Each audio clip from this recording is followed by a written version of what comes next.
मेरी कॉलेज में जो इमेज थी वो पूरी तरह से खराब हो चुकी थी क्योंकि बिल्कुल लफंडर हो चुका था मैं। फादर ने शुरू से ही मुझे शॉप पे लगाया। शॉप पे मैं साफ सफाई किया करता था, वहां पर छोटे मोटे काम किया करता था। मैं दिल्ली आया और दिल्ली आने के बाद मुझे लगा यार अपन तो यूट्यूब से हैं तो इज्जत विज्जत तो होगी। मैं पार्टी में पहुंचा। बहुत बार लोग वही बात लिख देते हैं, तेरी औकात से बड़े सपने देख रहा है तू। तो बोलता है कि तेरे पापा को हम जानते हैं, तू कल भी दुकान पे था, आज भी दुकान पे और कल भी दुकान पे बैठेगा। मैं एक बात जानता हूं, मैं किसी सब्जेक्ट का महारथी नहीं हूं। मैं कोई सब्जेक्ट या फिर कोई चीज अच्छे से नहीं जानता हूं। मैं एक चीज जानता हूं, मैं एक चीज का कलाकार हूं और वो powerful people don't come from powerful places. Powerful people make powerful places. Guys, मैं राजस्थान के एक छोटे से शहर सूरतगढ़ से हूं। आप में से बहुत सारे लोगों ने शायद उस सिटी का नाम भी नहीं सुना होगा। पापा शॉपकीपर हैं, मम्मा हाउस वाइफ है। बचपन से ही नॉर्मल छोटे छोटे से सपने देखे थे। मुझे आज भी याद है कि जब मैं स्कूल से आके अपने पापा के लिए टिफिन लेके जाया करता था, तो जब मैं शॉप पे पहुंचता था और पापा को काउंटर के उस तरफ बैठा हुआ पाता था तो मुझे लगता था कि ये साम्राज्य मुझे कब मिलेगा। मतलब मेरे लिए वही एक माहेशमती का साम्राज्य था और इतना ही बड़ा सपना देखा था। छोटी सिटी थी, इससे ज़्यादा सपने कभी दिमाग में आते ही नहीं थे क्योंकि सपने बड़े तब देखे जाते हैं जब माहौल ऐसा हो। तो सवाल ये उठता है कि इतने सिंपल सादे छोटे से सपने देखने वाला आज यहां तक कैसे पहुंच गया। दो यूट्यूब के चैनल, जिसमें से एक यूट्यूब चैनल 2 मिलियन, दूसरा यूट्यूब चैनल 4 मिलियन। पर सवाल ये उठता है कि वो लड़का जो इतने सादे सिंपल ख्वाब देखता था, जो सोचता था कि पापा के शो पे बैठने को मिल जाए, वो यहां तक कैसे पहुंच गया। ऐसा कोई सोशल मीडिया प्लेटफॉर्म नहीं है जहां पर A2 मोटिवेशन या फिर अरविंद अरोड़ा के वीडियोस पहुंचे ना हो। आज मैं आपको बताने वाला हूं मेरी स्टोरी में कि मैं यहां तक कैसे पहुंचा। आप जानना चाहते हैं? उसके पीछे का रीजन है लोग। उसके पीछे का रीजन है जब लोग आप पे शक करते हैं, आपकी कैपेबिलिटी पे शक करते हैं और बोलते हैं कि तेरी औकात इतनी है। जब बात औकात पे आती है ना तो इंसान कुछ भी कर जाता है। तो चलो शुरू करते हैं मेरी स्टोरी को। मेरी जिंदगी में पहली बार उंगली की मेरे मामा ने सॉरी मामा, आपका नाम ले रहा हूं, मैं बहुत प्यार करता हूं आपसे। बट द थिंग इज, ये स्टोरी कैसे शुरू होती है मैं आपको बताता हूं। तो फादर ने शुरू से ही मुझे शॉप पे लगाया। शॉप पे मैं साफ सफाई किया करता था, वहां पर छोटे मोटे काम किया करता था। अब बेसिकली हुआ कुछ यूं कि मैं 2 या 3 साल से लगातार शॉप पे जा रहा था। तो एक बार मैं मेरी मम्मा के साथ ननिहाल गए और जब ननिहाल में बैठे हुए थे तो ऐसी बात चलते चलते नानी ने पूछ लिया कि भाई तू क्या करेगा। तो उस टाइम पे मामा ने कहा कि ये तो दुकान ही बैठेगा और कहां जाएगा। तो मैंने कहा आपको कैसे पता। तो बोलता है कि तेरे पापा को हम जानते हैं, तू कल भी दुकान पे था, आज भी दुकान पे और कल भी दुकान पे बैठेगा। हालांकि मुझे भी दुकान पे ही बैठना था, लेकिन वो तो भगवान बन गए यार, मेरा फ्यूचर लिख रहे हैं, मेरा फ्यूचर लिख रहे हैं। अब यहीं से मुझे एहसास हुआ कि ये है मेरी लाइफ की पहली उंगली। मुझे माहिष्मती साम्राज्य चाहिए था पर अब नहीं चाहिए। अब मैंने सोच लिया था कि मैं वापस आऊंगा, पढ़ाई करूंगा, दुकान गई तेल लेने, अब मुझे मेहनत करनी है और मेरे मामा को गलत प्रूफ करना है। पहली उंगली वाली स्टोरी खत्म होती है, मैं बाहर जाने को तैयार था, मेरे मामा को मैं गलत प्रूफ करने को तैयार था। अब होती है दूसरी उंगली, वो मेरे पापा ने की। I am sorry dad, I respect you a lot, but the thing is, अब दूसरी उंगली की कहानी सुनिए। एक्चुअली हुआ कुछ यूं कि मेरा सिलेक्शन हो गया, मुझे बाहर जाना था और मेरे मामा को गलत प्रूफ करना था। लेकिन फादर, अब इनको भी तो मनाना था, फीस कौन भरता। वहां से फादर ने बोला ठीक है, पर बहुत रूडली उन्होंने हाँ भर दी। पर उन्होंने बोला कि मेरे पास पैसे नहीं है तेरे फीस देने के, बहुत ज़्यादा फीस है, मेरे पास पैसे नहीं है। और एक्चुअली उनकी सिचुएशन भी ठीक थी, उनको लोन वोन लेना पसंद नहीं था और 2 बहनें थी, उनकी शादियां करनी थी। तो इन दैट केस यार वो इतनी फीस मेरे लिए, वो भी उनको लगता था कि इंजीनियरिंग का कोई फ्यूचर ही नहीं है, वो कैसे भरते हैं। सो मैंने कहा ठीक है, उसको भी मैं कुछ जुगाड़ करता हूँ। मेरे भैया हैं, उनके सजेशन के बाद मैंने एक एजुकेशन लोन लिया और एजुकेशन लोन लेने के बाद चेक मुझे मिला मेरी पहली फीस का। और जिस रात को मुझे जाना था उस बस की टिकट भी थी मेरे हाथ में। तो अब ये जो इंसिडेंट है बेसिकली मेरे फादर की उंगली करने का है। तब हुआ कुछ यूँ कि हम लोग बस स्टैंड पर खड़े हैं और मेरे फादर लगा भाई आने वाली है, बस थोड़ा और समझा लेता हूँ शायद रुक जाए। सो इन दैट केस पापा ने मुझे बहुत प्यार से बोला, जब 5 ही मिनट रह गए थे बस आने में और मैं अपना लगेज वगेज लेके खड़ा हुआ था। पापा साथ नहीं जा रहे थे, मैं अकेले ही जा रहा था और पहली बार जा रहा था इतने बड़े शहर जयपुर में, बहुत छोटी सिटी से निकल के। सो फादर बोलते हैं कि बेटा मेरी बात सुन, बहुत प्यार से बोला, मतलब वहां पे साम और दाम छोड़े नहीं उन्होंने। बोले कि देख बेटा, अभी तो अगर तू घर चलता है तो ये टिकट के 125 रुपए का नुकसान होगा, और अगर तू नहीं गया तो तेरी फीस ये जो दिख रही है ना, जो चेक लेके घूम रहा है, उसका भी नुकसान होगा, क्योंकि इंजीनियरिंग कोई वैल्यू नहीं है और तू कुछ कर नहीं पाएगा, इसलिए चल घर, अभी भी सोच ले। मैंने कहा ये तो मेरी लाइफ की दूसरी उंगली है अब तो उन्हें भी गलत प्रूव करना है।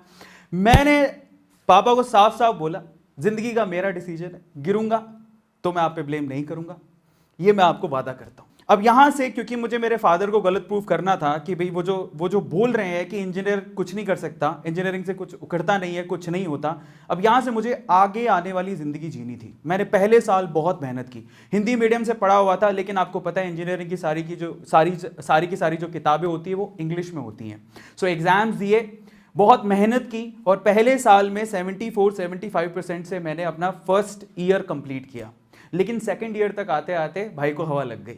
अब भाई को हवा लग गई, भाई है ना अफरा तफरी कर रहा है, बाइक वाइक ले ली थी, इधर उधर घूम रहा है, कॉलेजेस में ध्यान नहीं है, पढ़ाई में ध्यान नहीं है।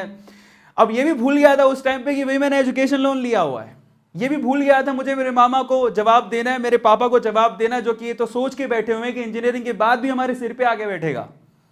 अब यहां से एक बहुत ही इंपॉर्टेंट इंसिडेंट हुआ मेरी लाइफ में, और वो ऐसा था जिसने शायद मेरे माइंड को ही बदल दिया था। और वो ये था कि एक्चुअली सेकेंड ईयर में मेरी बैक लगते लगते बची थी।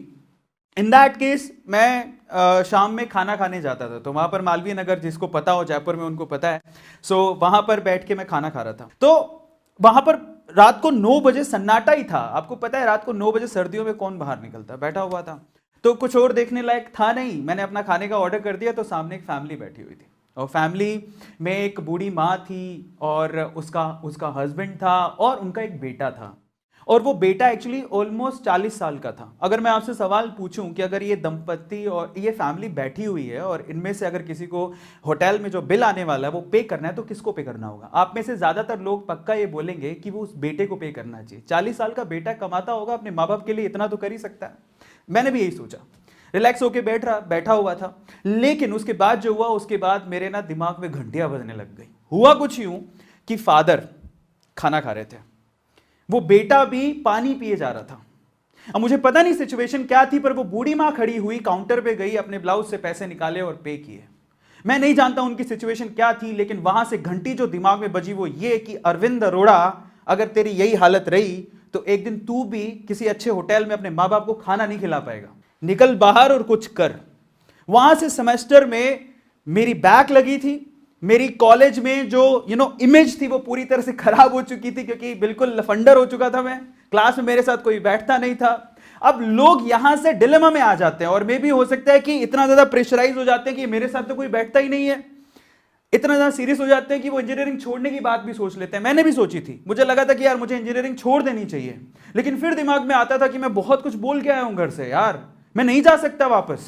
मैंने इसी सिचुएशन को, जहां पर मैं बिल्कुल गिरा हुआ था, इसको मैंने एडवांटेज के तौर पे लिया। सो वहां से मैंने अपना बिल्कुल ध्यान जो भटक गया था पूरा कंसंट्रेट किया स्टडीज के ऊपर, और बिल्कुल फोकस कर लिया स्टडीज के ऊपर। फाइनली मेरी इंजीनियरिंग में जो सेकंड लास्ट सेमेस्टर था वो सिल्वर मेडल से मैंने खत्म किया, और फाइनली जो लास्ट सेमेस्टर था और लास्ट इंजीनियरिंग पूरी कंप्लीट की मैंने ऑनर्स के साथ। मेरे हाथ में एक जॉब का लेटर भी था, मेरी जॉब लग चुकी थी, लेकिन प्रॉब्लम ये थी कि उसकी जो ज्वाइनिंग आने वाली थी वो आने वाली थी, हमारा सेमेस्टर खत्म हो गया था मई में, ज्वाइनिंग आने वाली थी फरवरी में।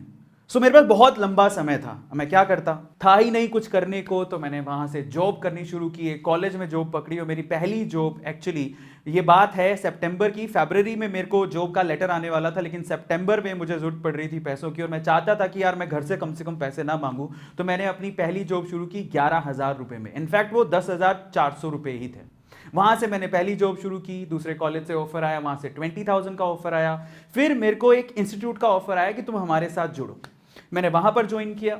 वहां पर भी क्योंकि मेरे पास एक चीज थी, वो बहुत खास थी, वो था पढ़ाने का तरीका, बोलने का तरीका, कम्युनिकेशन। वो बहुत इंपॉर्टेंट चीज थी मेरे पास। मैं ये नहीं कहता हूं कि मुझे किसी सब्जेक्ट की नॉलेज है।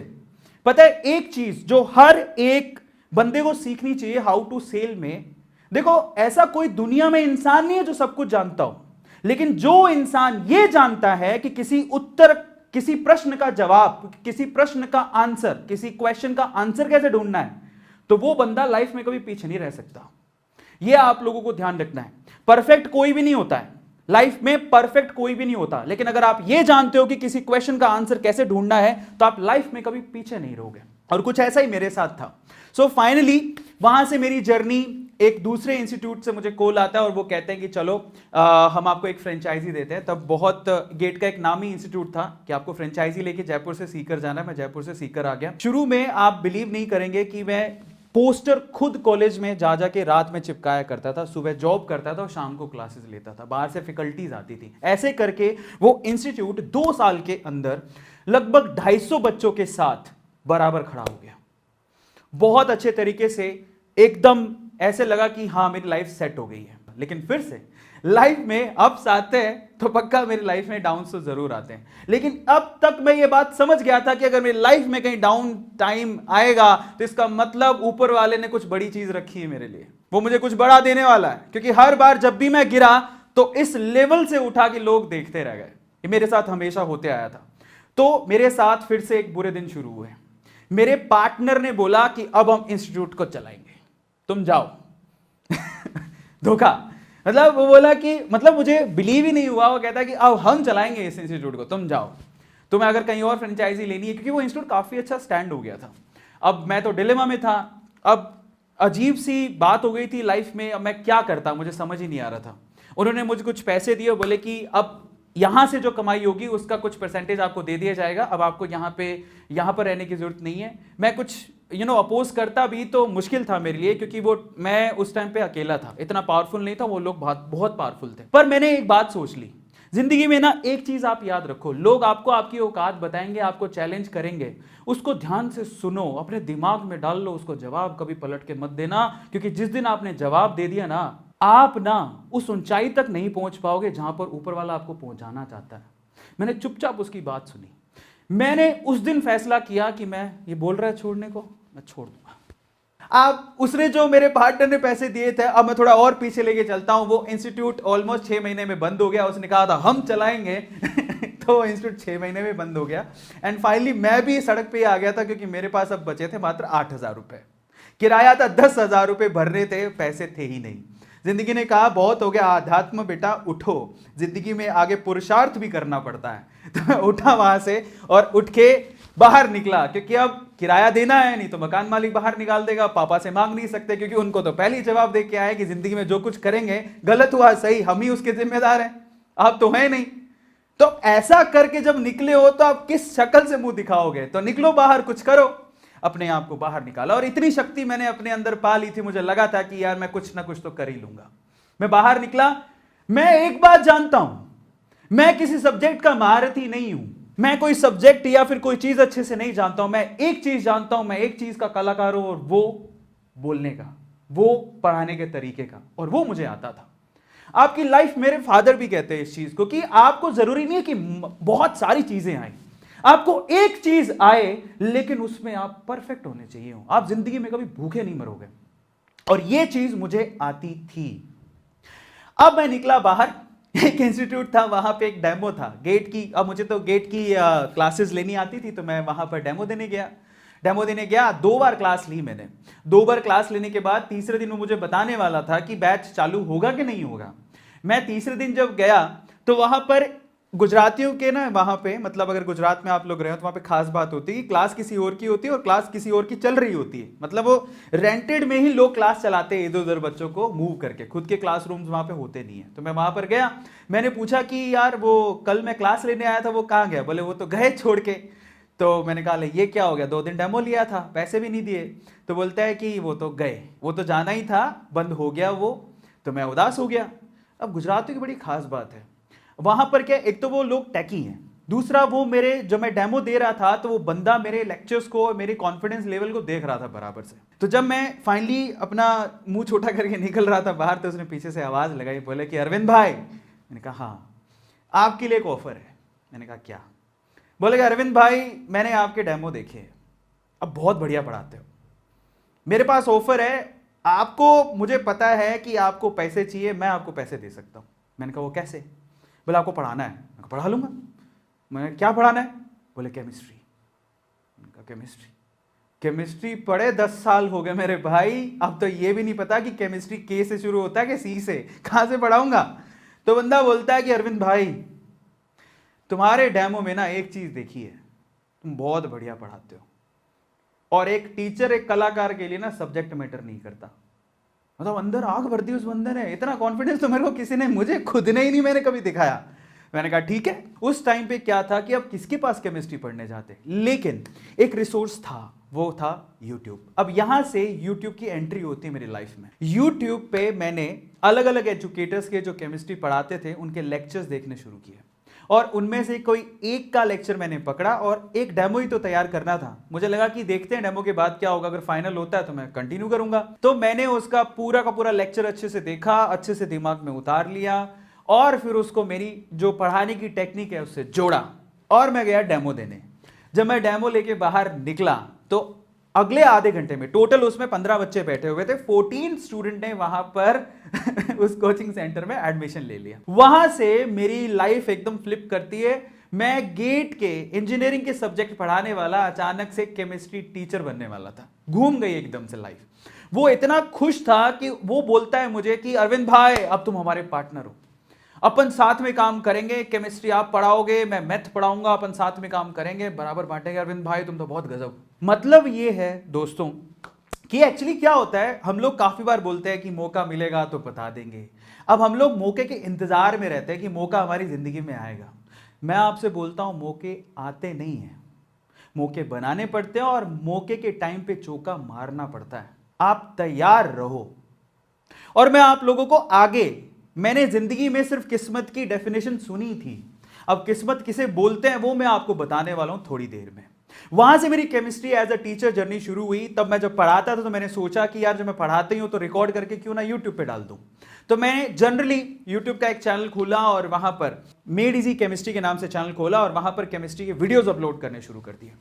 शुरू में कुछ खासा रिस्पॉन्स नहीं आता था, क्योंकि उस टाइम पे क्या था कि यूट्यूब का सीन कुछ ऐसा था कि वहां पर एंटरटेनमेंट के ज्यादा चैनल चलते थे, एंटरटेनमेंट के वीडियो ज्यादा देखे जाते थे, एजुकेशन के कौन देखता था, इतने नहीं देखते थे। बट मैंने कहा ठीक है, क्या फर्क पड़ता है, एक बार डालते हैं। तो धीरे धीरे करके 6-7 महीने के अंदर वहां पर कोई 3 से 4 हजार सब्सक्राइबर्स हो गए, और बेसिकली बोर्ड एग्जाम आए थे तो उसमें काफी ज्यादा वीडियोस मेरे थोड़े पॉपुलर हो गए, निकलने लग गए। सो फाइनली अब मेरी लाइफ की सबसे इंपॉर्टेंट चैलेंज आने वाला है, सबसे इंपॉर्टेंट उंगली आने वाली है, जिसने मुझे यहां तक पहुंचा दिया। वो मेरी लाइफ में एक ऐसी मूवमेंट थी जहां से मैं कंप्लीटली चेंज ही हो गया।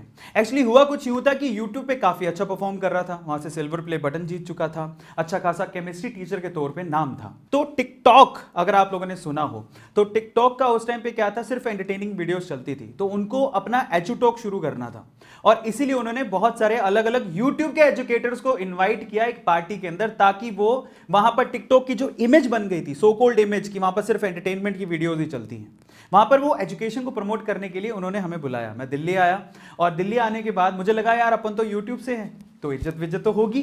मैं पार्टी में पहुंचा, कोई पूछ ही नहीं रहा। सो फाइनली वहां पर जितने ऑर्गेनाइजर्स थे उनका सबका फोकस टिकटॉक के क्रिएटर्स पे ही था, यूट्यूब वालों पे तो कुछ था ही नहीं। और एक्चुअली मैंने सोचा यार अपन यूट्यूब वाले हैं और इन्होंने स्पेशली बुलाया है एज एन एजुकेटर, शायद ही कुछ रिस्पेक्ट देंगे, कुछ रिस्पॉन्स देंगे। कुछ रिस्पॉन्स नहीं था। मैं तब घुसा एक यूट्यूबर के तौर पे टिकटॉक के अंदर, ताकि मैं टिकटॉक वालों को बता सकूं कि हम यूट्यूबर कम नहीं है। ये चैलेंज लेके मैं घुसा, और तब मैंने वहां पर शॉर्ट वीडियोस क्रिएट करने शुरू किए, और फाइनली टिकटॉक पे जब 7.2 मिलियन फॉलोअर्स मैंने बना लिए तो रातों रात खबर आती है कि भारत सरकार ने टिकटॉक को बैन कर दिया है। मैं टिकटॉक बंद होने के बावजूद भी वीडियो क्रिएट करने बंद नहीं किए। मैंने एक बात अपने आप से बोली कि आज एक दरवाजा बंद हुआ है तो कल 100 दरवाजे खुलेंगे। और ये बात की भनक हमें पहले लग गई थी कि ये लोग थोड़ी शॉर्ट वीडियो के प्लेटफॉर्म को छोड़ देंगे। अब मैं आपको बताता हूं कि किस्मत किसे कहते हैं। टिकटॉक पे काम करते हुए मैं 500 शॉर्ट वीडियोस बना चुका था, मैं तैयार था। और ये बड़े बड़े प्लेयर्स यूट्यूब, इंस्टाग्राम, फेसबुक के शॉर्ट वीडियोस के लिए प्लेटफॉर्म लॉन्च करने वाले थे। किस्मत क्या होती है पता है? किस्मत होती है, लक किसे कहते हैं मालूम है? लक क्या होता है? जब आप तैयार हो और आपके सामने अपॉर्चुनिटी भी हो। ये दोनों चीजें जब मिक्स हो जाती है तो वही किस्मत कहलाती है। और पहली बार जिंदगी में मैं अपने आप को लकी फील कर रहा था, क्योंकि मैं तैयार भी था 500 वीडियो के साथ, और मेरे सामने एक नई नई अपॉर्चुनिटी भी थी। दोनों मिली और फाइनली रातों रात मेरा YouTube का चैनल जो कि धीरे धीरे चल रहा था, जैसे ही YouTube पे शॉर्ट्स लॉन्च हुआ, वो चैनल सिर्फ 4 महीनों के अंदर 4 मिलियन सब्सक्राइबर्स क्रॉस कर चुका है। और इसे ही कहते हैं किस्मत। किस्मत, अगर आप किस्मत के भरोसे बैठे हो तो आप ये भी सोचो कि शायद किस्मत आपके भरोसे बैठी हो। डायलॉग आपने सुना होगा, किस्मत के भरोसे मत बैठो। सिर्फ ये सोचो कि आप लोग तैयार हो और आपके पास अपॉर्चुनिटी है क्या। दोनों की मिक्सिंग ही लक कहलाती है। फाइनली गाइस, मुझे चैलेंजेस देने वालों से कोई प्रॉब्लम नहीं है। अगर वो लोग नहीं होते तो शायद मैं यहां तक पहुंचता ही नहीं। और आजकल तो मैं अपने आप को ओपनली चैलेंज दे देता हूं। हालांकि मैं देखता हूं चैट में लोग क्या लिखते हैं। बहुत बार लोग वही बात लिख देते हैं, तेरी औकात से बड़े सपने देख रहा है तू। तो मैं उनको एक ही जवाब देता हूं। वो जवाब मेरा ये होता है कि मैं नहीं बदलूंगा अपने सपनों को अपनी सच्चाई से मैच कराने को। मैं बदलूंगा अपनी सच्चाई को ताकि वो मेरे सपनों से मैच कर सके। इस वीडियो के बारे में अपनी राय नीचे कमेंट सेक्शन में हमें बताएं और अपने दोस्तों के साथ ये वीडियो शेयर करना ना भूलें।